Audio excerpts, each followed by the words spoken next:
کل ایک central government نے اسکیم لائی ہے جو روڈ ایکسیڈنٹ میں جو زخمی ہوتے تھے یا مر جاتے تھے ان کے ریگارڈنگ یہ اسکیم ہے. اس اسکیم کا مین مقصد یہ ہے کہ جو بھی روڈ ایکسیڈنٹ جب ہوتے تھے تو کوئی زخمی ہو جاتا تھا اور اس کو جو فرسٹ ایڈ میں جو اس پہ خرچے آ جاتے تھے یا جو اس کو ایمرجنسی میں ٹریٹمنٹ ہوتا تھا، بہت سارے لوگ اس لیے مر جاتے تھے کیونکہ ان کے پاس پیسے نہیں ہوتے. ان چیزوں کو مد نظر رکھتے ہوئے سینٹرل گورنمنٹ نے کل ایک اسکیم لائی جس کا نام ہے cash less treatment of road accident victim scheme 2025.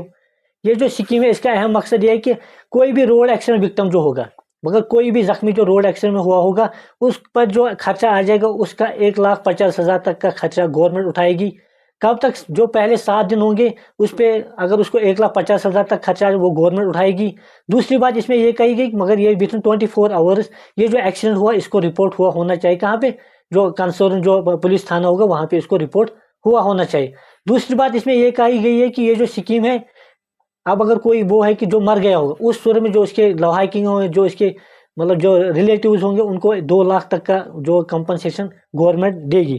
Us scheme کا مین مقصد یہی تھا کہ جو ایکسیڈنٹ میں بہت ساری ڈیتھز ہوتی تھی ان کو کم کر کے 50% کم کرانا ہے 2030 تک، کیونکہ اس کا بہت سارے لوگ اس لیے مر جاتے تھے کیونکہ ان کے پاس پیسے نہیں رہتے تھے. اور اس اسکیم کا مین مقصد یہ بھی ہے کہ جو روڈ ایکسیڈنٹ جو فیٹلٹیز ہے یا روڈ ایکسیڈنٹ جو گولڈن آور میں جو بہت سارے لوگ مطلب ایمرجنسی کے صورت میں وہ مر جاتے تھے، ان کے پاس پیسے نہیں رہتے تھے، اس صورت کو بھی اس نے کرٹل کیا ہے، کرب کیا ہے.